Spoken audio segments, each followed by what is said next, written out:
está de volta depois de meses, meses, meses e mais meses sem nenhum episódio, de volta como segunda temporada, mas na mesma playlist, a série Pensadores.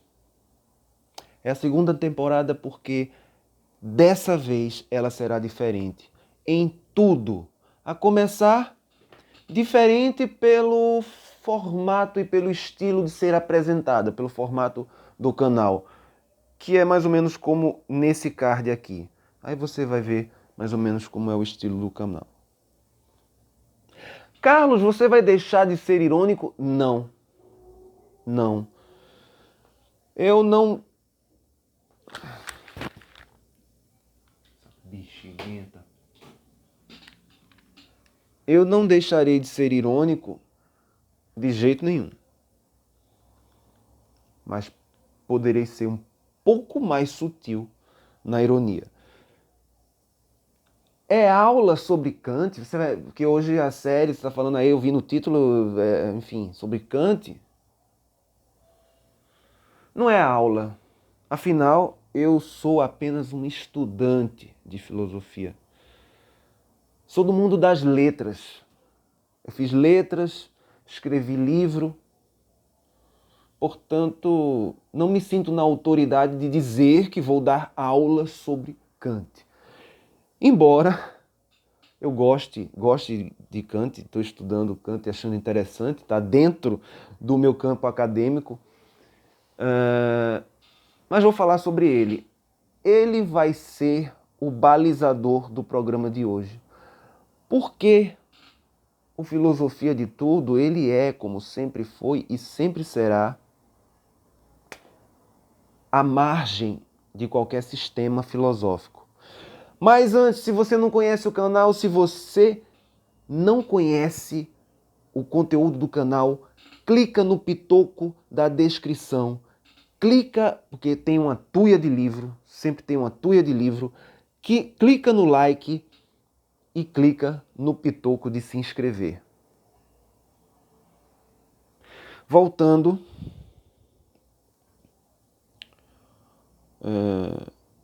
balance o badalo também para receber as notificações, né? Voltando, como eu falei, essa série ela não terá os efeitos especiais. Zé dos Preá, desculpa, foi mal. Ela não terá efeitos especiais, muita sonoplastia. Talvez tenha música de fundo, talvez não. Eu anotei algumas coisas e eu achei interessante colocá-las. Qual era a de Kant com tanta crítica, né? Primeiro, crítica. A acepção de crítica que Kant faz vem de críticos, né, do grego, que é dividir. Ao mesmo tempo em que se usa hoje crítica de diversas formas, como análise criteriosa, né? Critérios. Quais são os critérios? Ou seja, sempre se parte do fenômeno analítico crítico. E aí, daí vem a palavra criticismo atribuída à filosofia de Kant, que foi o fim de uma era e o princípio de outra. Foi o fim da era da metafísica, o fim da Idade Média, o fim total, o fim daquela... E até, de certa forma, o fim do sonho iluminista, né? E o sonho reformista e tal.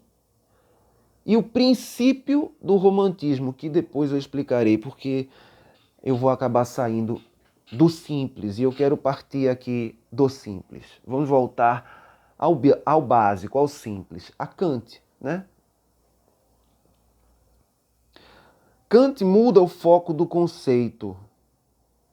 Kant muda o foco para o sujeito. O que é possível conhecer com a razão e o que é impossível? A razão humana dá conta de descrever a realidade de um modo absoluto? E essa é a questão. A razão, entenda, por isso que é a crítica da razão pura, é analisar se é possível uma razão pura. O que seria uma razão pura? Kant define como razão a priori.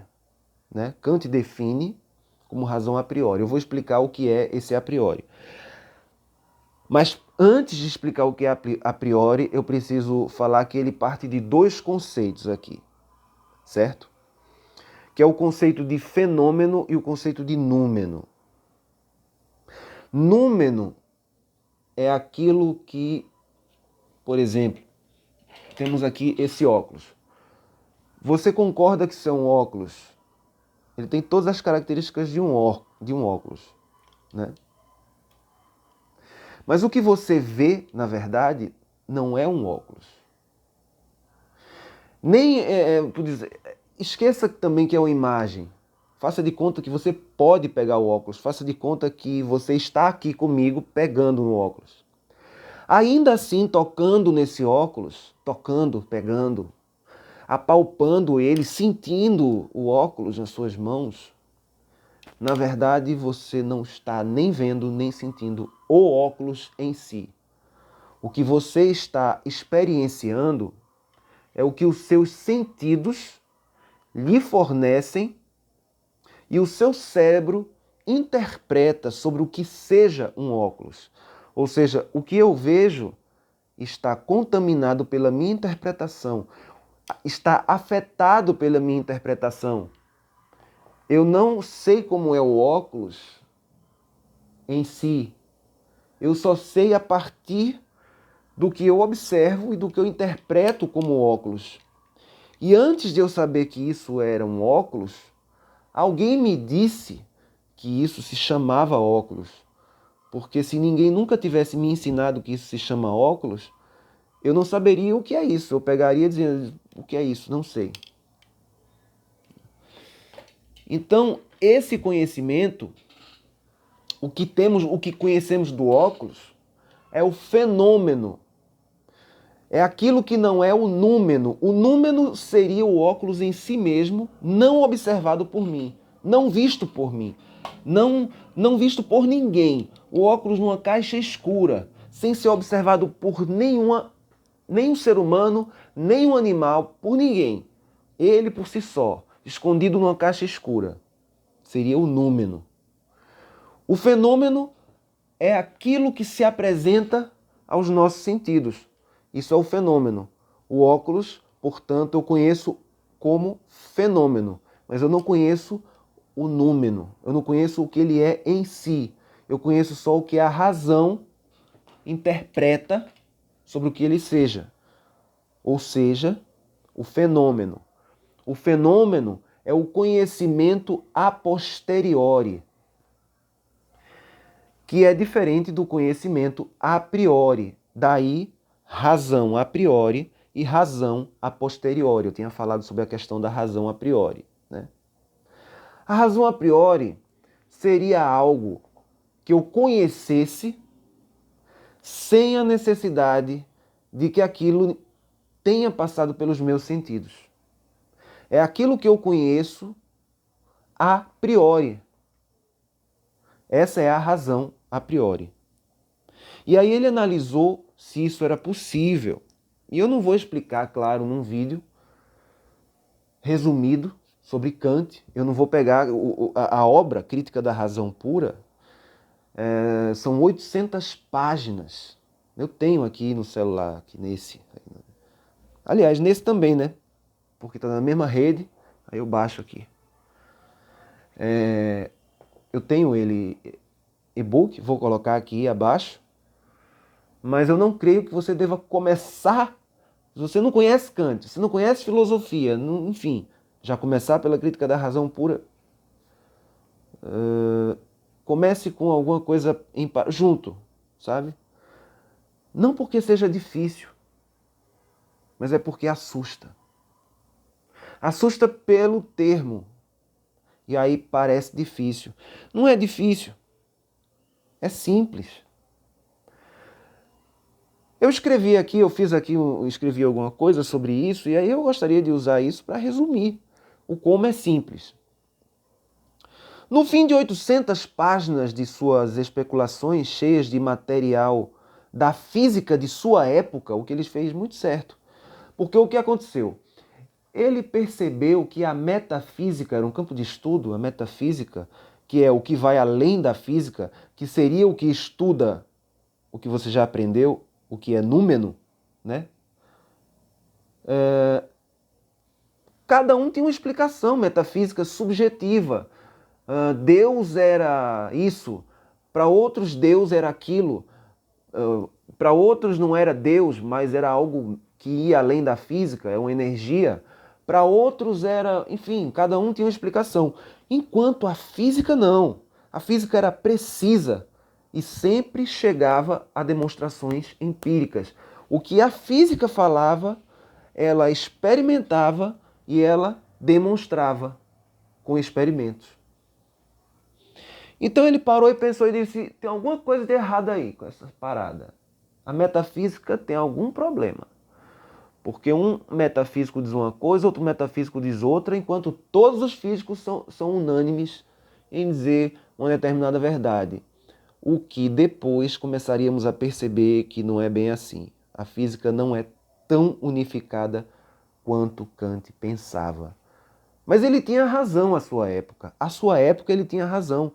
Porque a física estava numa coisa, numa vibe, né? Estava começando aquela coisa da mecânica. Descobrimento da mecânica, da técnica, da tecnologia. A matemática estava no seu auge. A física nascia como uma resposta matemática possível e construía máquinas. Era o começo, né, das máquinas a vapor, etc. e tal, enfim. E o século seguinte só foram avanços e mais avanços até culminar na Revolução Industrial, que foi um Big Bang, mas disso eu vou falar depois, porque isso veio bem depois. Voltando, assim, veio nesse bojo, mas a explosão, a grande explosão veio depois. Né? Continuando. Aí Kant chega à brilhante conclusão, né, de que era necessário outro livro.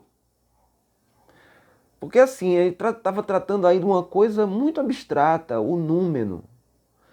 É muito desconhecido. É necessário uma razão prática. Né? Chegou à conclusão que era necessária uma razão prática. Mais uma porrada de página para se chegar à antiquíssima conclusão, porém reformulada de uma maneira diferente, que é a de que a vida prática boa, né? O que os filósofos sempre repetem, falando como o que é a vida boa, o que é a vida que vale a pena ser vivida, né? Isso vem dos primórdios da filosofia. A vida prática, e aí ele coloca o elemento prática, a vida prática, e aí é um progresso. E tem um progressismo nisso. Depois eu falo sobre o que é progressismo, enfim, são tantas categorias. A vida boa, prática, é aquela onde as máximas que eu defenda possam ser aplicadas a todos como lei universal, como lei para todos. As máximas que eu defenda possam ser máximas, possam ser uma lei universal. Ou seja, se eu não quero que dê porrada em mim, não vou dar porrada em ninguém. Se eu não quero ser ferido, eu não vou ferir. Se eu não quero ser roubado, eu não vou roubar. Né? Se eu quero que me digam a verdade, eu vou dizer a verdade. E aí se constrói. Só que assim, isso não é novo. Né? Isso foi dito, isso foi uma conclusão a que ele chegou. Depois, agora, o que é novo nisso? Há um novo no que Kant coloca. Porque é uma reafirmação. E aí se chega a um humanismo, um proto-humanismo, digamos assim. Não é o humanismo que veio a ser depois, é um proto-humanismo. É uma espécie, é o princípio do giro antropocêntrico. Já que eu não consigo descrever a natureza, né? Pelo menos eu consigo me conhecer e descrever a natureza a partir de mim. Então, o ponto de partida não passa a ser a natureza, o ponto de partida passa a ser eu. O que eu posso fazer para contribuir com a natureza e para conhecer ao máximo o que é a natureza. E no fim das contas, ele chega a uma conclusão de que para se chegar a qualquer conclusão de qualquer coisa, você precisa caminhar na vida com os outros e ter boas relações com os outros. E isso envolve não só fenômenos físicos puros, mas envolve também fenômenos sociais, envolvem outros campos do conhecimento. Daí surgiu a continuação dele. Porque assim, a filosofia no tempo de Kant ela tentava dar conta de todos os campos do conhecimento. Todos os campos do conhecimento. Ela tentava dar conta da física, dar conta da matemática, da ligação da matemática com a física, do seu tempo, evidentemente, mas assim, dar conta dos fenômenos sociais, né? O que eram os fenômenos sociais, dar conta da medicina, né? da biologia, dar conta de tudo, enfim, da química, enfim, de tudo que era científico, abrangia tudo que era científico. Hoje a filosofia ela é uma espécie de hub, ela ficou pequena, mas agora a partir dela é que se sai para diversos campos. Ela mudou de posição. Eu vou explicar isso depois melhor, porque isso ficou meio confuso, saiu até de Kant, vamos voltar para Kant, né? E aí, continuando o que eu escrevi, o resuminho, assim, porque eu acho importante você escrever sobre aquilo que chama mais atenção um determinado pensador, né? E o que ele tem em comum com outros pensadores e com a humanidade inteira.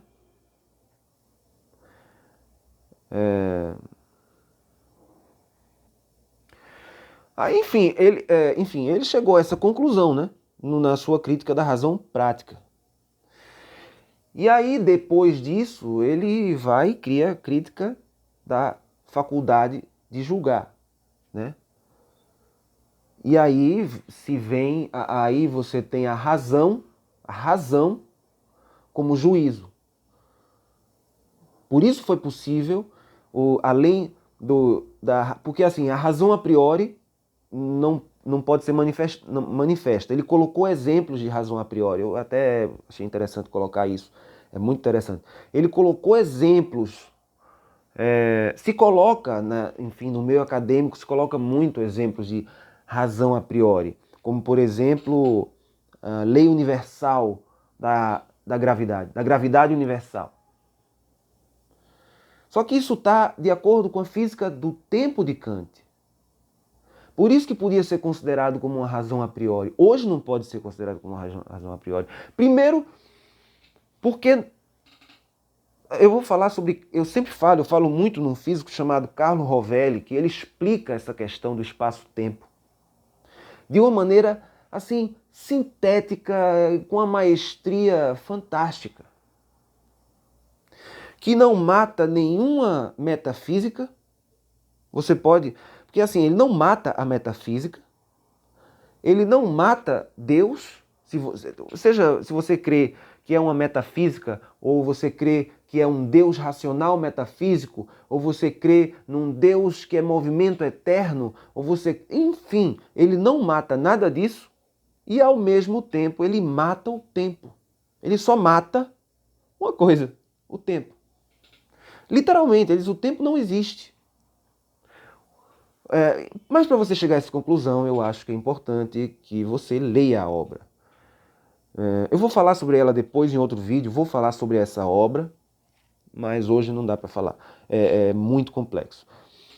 Então, assim, quando você sabe que o tempo, não existe esse fenômeno externo do tempo, essa entidade externa, o tempo, nem uma gravitação universal, mas assim, tudo parte da perspectiva, da percepção, tudo parte da perspectiva, da percepção. Porque nunca foi provado nada sem que o homem não tenha percebido, mesmo que por máquinas. Por exemplo, o cara diz assim, um átomo pode estar no presente e no passado, um átomo não, assim, mas partículas subatômicas, elas podem estar no presente, no passado e no futuro, simultaneamente, e não estar em lugar nenhum ao mesmo tempo. Isso soa muito absurdo para o nosso dia a dia, mas para a física isso soa natural. Mas, como é que se chega a essa conclusão? Através de experimentos com partículas, e aí você não pode utilizar nem a luz, porque você tem o tamanho do fóton, então no máximo que você acontece é você conseguir identificar que o fóton estava ali, mas não está mais, enfim. Mas no fim das contas, o que eu quero dizer, para resumir a história, é que sempre tem um observador, mesmo que a máquina faça a medição, porque tem muita gente que diz assim, é uma máquina que faz a medição. Tá certo. Mas alguém vai lá na máquina e extrai o resultado da medição. Então, assim, no fim das contas, é o olho humano que chega a conclusões, não a máquina. Sacou? Então, até hoje não se pode provar que esse celular existe se ele não for observado, seja por humanos ou não. O fato é que ele precisa ser observado. Então, o númeno de Kant seria a matéria escura? Seria a vontade em Schopenhauer? Né? Estaria a física atual, a física do nosso tempo, aliás, a física do nosso tempo não, estaria a filosofia do nosso tempo alinhada com a física do nosso tempo? Eis a pergunta. Porque no tempo de Kant, ele buscou o máximo conhecimento da física e dos campos e tal. Era possível, né? Hoje é mais difícil. Mas a pergunta é, a filosofia está alinhada com a física do nosso tempo? Porque assim, todo mundo quer entender de física quântica, mas ninguém quer começar por Newton. É como se quisessem abandonar Newton e começar a entender física quântica, pular uma etapa. Isso pode parecer um absurdo para o método, por exemplo, cartesiano, que exige que você aprenda por etapas. E a filosofia da ciência mais atual, ela segue etapas. Mas as partículas não. Devemos seguir as partículas? Devemos fazer como as partículas? Pular etapas ou não? Bom, não precisamos ter pressa. Com isso podemos concordar. Já que não precisamos ter pressa, então não cheguemos a conclusão alguma sobre isso e continuemos a falar sobre Kant.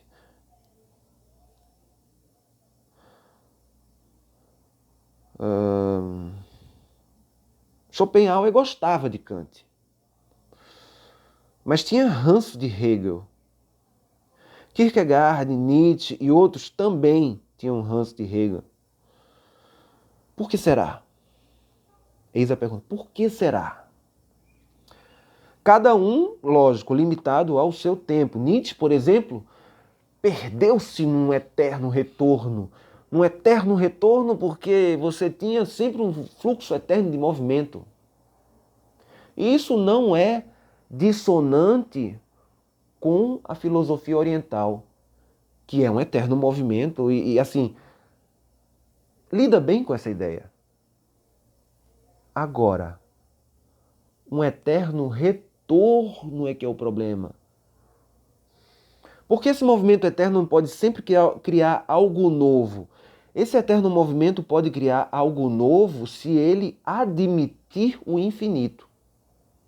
Se ele não admitir o infinito, você vai sempre retornar ao padrão inicial ou a algum padrão que já foi repetido.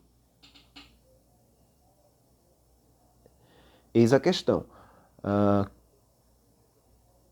Por isso que Schopenhauer ficou perdido na vontade, né? E na representação, e, enfim, romântico, pessimista, embora não completamente pessimista, como muitos pensam. Nietzsche, segundo se parece, enlouqueceu, mas não se sabe o que havia dentro daquele enlouquecimento, né? E aí, todos eles, né, percebiam alguma coisa. Percebiam que esse tal espírito absoluto de Hegel era furado. Bem fundamentado, mas furado. Era tão somente uma aproximação. E a aproximação nunca é absoluta. Logo, há um problema em se falar em um espírito absoluto. Você tinha a dialética hegeliana, né? E você tinha, no fim de tudo, um espírito absoluto. Esse fim de tudo, ele nunca assumiu de vez. A fenomenologia do espírito, ela tenta pegar esse númeno de Kant e colocar coisas nele. Uma dialética infinita. O que ele chamava de... Normalmente se chama de tese, antítese e síntese, né? Mas ele preferia chamar de em si e para si, né? Como um eterno devir, onde o presente nunca existia. E isso é muito presente na física quântica moderna. É interessante que isso é presente na física quântica moderna. Um eterno devir. Só que o problema desse eterno devir é que ele tem um espírito absoluto. E esse espírito absoluto causa um grande problema. Ele causa um problema que é permitir que se chegue a conclusões absolutas. E quando um ser humano chega a uma conclusão absoluta, é que é um grande problema. Ele quer absolutizar isso, ele quer tornar, enfim, ele quer ser aí vira, enfim, um governo de um só, porque ele sabe tudo. Entende o problema de alguém que acha que tem a resposta para o absoluto? Então, o problema não está no espírito absoluto de Hegel. Talvez Hegel nem tivesse a noção de onde ele ia chegar. Mas enfim. Mas como estávamos falando em Kant, né, voltemos a Kant. Kant não tinha esse problema. Kant era uma espécie de pacificador. Ele conseguiu unir laços, né? Ele pegou assim, ó, a metafísica não dá para ser explicada, mas você tem como chegar a um imperativo categórico para viver bem, né? E ele até inverteu uma máxima aristotélica onde o melhor de si era atingir a excelência. A excelência, o que você veio para ser. A natureza te deu talentos. E esses talentos que a natureza te deu, você tem que usá-los ao máximo. Você tem que honrar, senão você é um perdido. Você tem que honrar com esses talentos e para isso você tem que vencer qualquer coisa que hoje seria considerada moral. Por exemplo, no passado você poderia matar em nome disso. nos tempos de Aristóteles, você poderia matar em nome do que a natureza me mandou fazer e no que eu sou melhor. Dá para perceber que o espírito aristotélico não sumiu de vez, né? Ainda está presente até hoje, apesar de Kant, né, ter apaziguado isso e dito assim: no caso de Kant, você tem que dar o seu melhor com os talentos que você tem. Mas você tem um limite. Você tem um limite. Você não é obrigado a fazer o máximo com esses talentos se isso lhe leva à destruição, né? Então você tem um limite com os seus talentos, de alguma forma. Enfim, coisa de pacificadores, de apaziguadores. Ele foi uma espécie de apaziguador. E voltando às anotações aqui, né?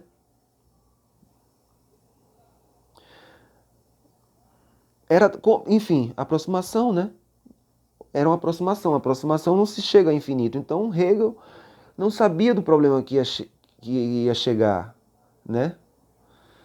É o númeno de Kant, é a vontade de Schopenhauer, é a matéria escura da física contemporânea.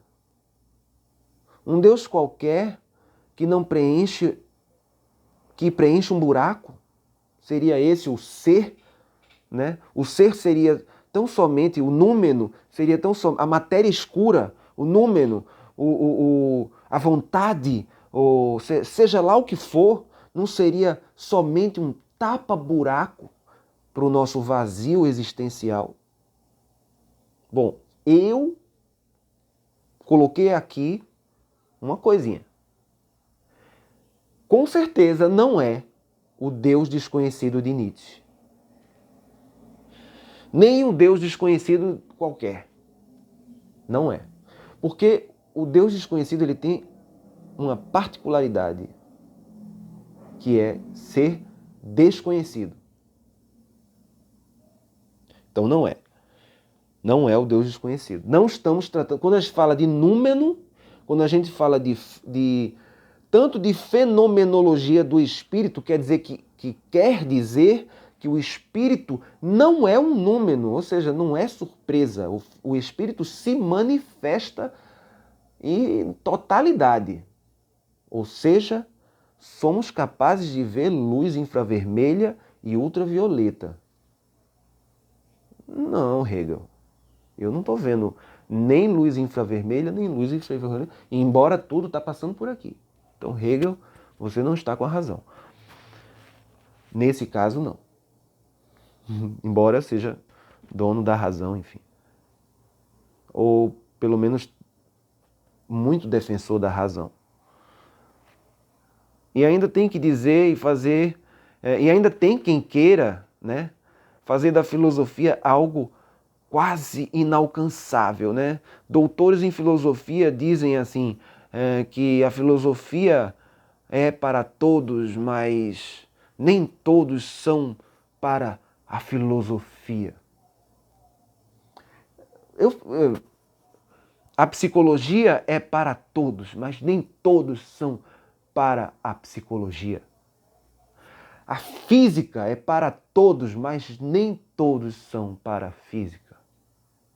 As neurociências são para todos, mas nem todos são para as neurociências. Ou seja, é um trocadilho barato, você pode fazer com qualquer coisa. Deus é para todos, mas nem todos são para Deus. O coelhinho da Páscoa é para todos, mas nem todos são para o coelhinho da Páscoa. Ou seja, um monte de gente é, ao mesmo tempo, platônica, cristã, kantiana, marxista e fascista. É fascista e marxista ao mesmo tempo. É de direita e de esquerda ao mesmo tempo. É platônica e aristotélica ao mesmo tempo. E kantiana ao mesmo tempo. E muitas vezes, a maioria das vezes, nem sabe. Nem sabe, por exemplo, que é fã do hedonismo. Porque não sabe o que é hedonismo. Hedonismo é viva o prazer ao máximo. Tudo que os sentidos puderem proporcionar de prazer, você os viva ao máximo. Maximize, viva na excelência do prazer. Isso é o hedonismo. Tem um problema nisso? Bom, tem. O primeiro problema é que, se você maximiza o seu prazer, você elimina qualquer forma de não prazer. Você pode usar qualquer droga, qualquer coisa que te proporcione prazer, você pode usar ao máximo. Isso te leva ou a uma overdose, ou a morrer, porque se o prazer é matar, enfim, no fim das contas você acaba morrendo porque o inimigo vem e mata você, enfim, a probabilidade é bem maior. Ou você morre de cirrose, ou você morre, enfim, de pancreatite alcoólica, um infarto fulminante, como no caso de Raul Seixas, diabetes, enfim, aos 30 e poucos anos, 27 anos, né, no caso dos Jane Joplin, né? Enfim, é possível, mas a probabilidade de morrer mais cedo é mais. Você gasta mais o pavio. Mas é uma probabilidade, porque nós temos aí Keith Richards, né, que ninguém sabe nem se tem sangue mais. Talvez ele tenha outra coisa em lugar de sangue, né? Enfim, tem famosos aí que... Eu não sei se hoje usam mais drogas, mas pelo que se fala por aí, viveram de drogas, né? E estão vivos até hoje. Então aí há exceções. Sempre há exceções, né? Você tem a regra e você tem a exceção. Tanto na física como na filosofia. E aí eu fiz perguntas, né? Lógico, porque a filosofia nasceu das perguntas, né? A filosofia de hoje acompanha a física? Eu já fiz essa pergunta, eu vou repetir. Mas eu já respondo. Pelo que eu vejo. Posso estar vendo errado. Eu posso não estar vendo tudo. Mas pelo que eu vejo, há um abismo. Um abismo. Um abismo. Eu falei que eu não ia deixar de ser irônico. Eu não deixo de ser, não tem jeito. Há um abismo entre a filosofia geral, assim, pelo que eu vejo. Sabe, eu vejo programas de entrevistas de filosofia, um entrevistador fazendo provocações a um doutor em filosofia especialista em tal. Aí o cara ou é especialista em Marx, ou é especialista em Kant, ou é especialista em Nietzsche, e tá cheio de especialistas em Nietzsche, é o que mais não falta é especialista em Nietzsche. E cada um que fale uma coisa diferente sobre Nietzsche. Especialista em Aristóteles, enfim, o que mais tem. Agora, as perguntas são as mesmas perguntas, assim, não veio, sabe? Aí você vê, o provocador não provoca. E o provocante, que é o filósofo, supostamente filósofo, enfim. É porque assim, só tem até doutorado, né? Não tem high level, você viajar para o espaço, enfim. Só tem até pós-doutorado. Passou disso, você pode inventar um monte de categoria 777 grau, né? Como na maçonaria, sei lá, a porra toda. Mas não tem um limite, né? Tem um teto até. Então você... Segundo esses filósofos, deveriam ser provocadores, né? Provocadores de parto, né? Como diz Sócrates, parteiros. Arrancar a fórceps, né? A verdade, o que eu acho cruel, doloroso, mas filosófico. De uma maneira sutil. É a habilidade de fazer isso de uma maneira sutil. É perguntando. Porque se você faz isso de uma maneira física, você machuca, você usa de violência. Se você faz isso de uma maneira agressiva, provocadora, você também usa de violência verbal. Agora, se você faz da maneira de Sócrates. Tem o Sócrates de Platão que eu não gosto, que ele começou a ser muito platônico. Mas tem um Sócrates, assim, um Sócrates, bem Sócrates, assim, que eu acho legal, eu gosto muito dele. Que ele é irônico e faz perguntas. Eu acho que ele até tiraria onda com Platão. Assim como fez Diógenes de Sinope. Eu já falei em Diógenes de Sinope, nesse card aqui, tá aqui em cima, nesse card, eu falei em Diógenes de Sinope. Gosto muito dele. Eu acho para mim um dos maiores filósofos da história da humanidade, Diógenes de Sinope, um escravo, mas que eu acho que foi um dos maiores filósofos da humanidade. Embora cínico. Mas não o que hoje se considera como cínico, mas fez parte da escola cínica na época. Que era cachorro. Vai ver por isso que eu gosto de cachorro. Gosto de cachorro, adoro cachorro. Cachorros são sinceros, verdadeiros, transparentes. Sabe? A gente tem que ter um lado gato também, um lado misterioso, tal. É legal. Mas cachorro é transparente, é verdadeiro. Eu acho, sabe? Você quer uma verdade em um animal, você procura um cachorro. Ele é sincero, até quando é agressivo. Aí o problema não é do cachorro, é do adestrador. Porque o cachorro, ele é verdadeiro. Pois bem, ficamos por aqui, falamos de Kant, né, e terminamos em cachorro por causa de Diógenes de Sinope.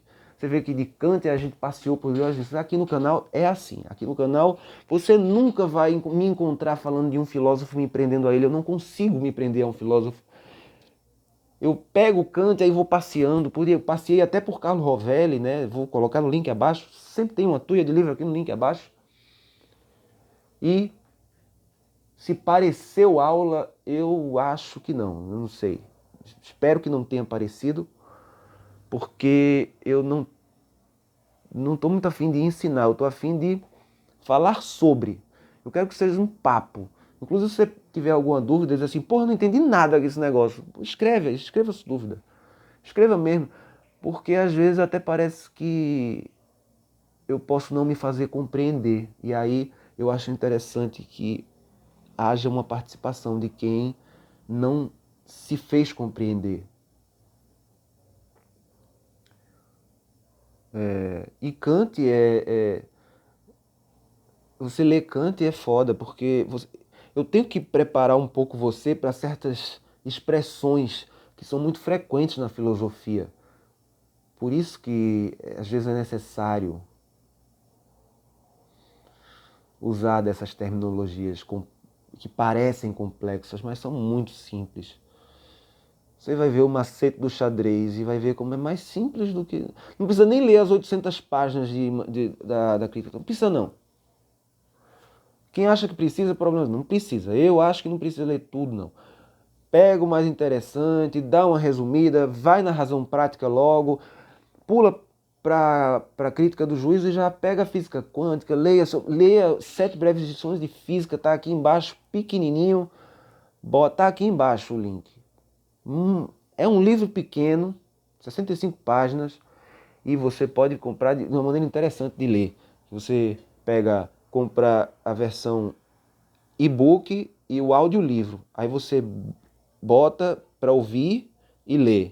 Lê enquanto ouve. Né? E aí você pega aí É o que há de mais moderno na física. A filosofia devia correr atrás disso. Né? A psicologia está até mais na frente. Você tem a neurociência que está junto lá da física, você tem a psiquiatria junto também, né? Por aí. A filosofia, não, a psicologia e atrás na rabeta a filosofia tentando chegar lá na física para poder pegar, enfim, é complicado. Filosofia de tudo é complicado, não dá para fazer hoje. Dava no tempo de Kant. Tela final, vou fazer aqui as telas finais, como eu sempre faço aqui a lista dos nomes. Embora, não sei se vou fazer tela final. Um vídeo diferente, é diferente dos outros. Bem diferente dos outros. Acho que deu pra perceber. Um beijo, falou, fui.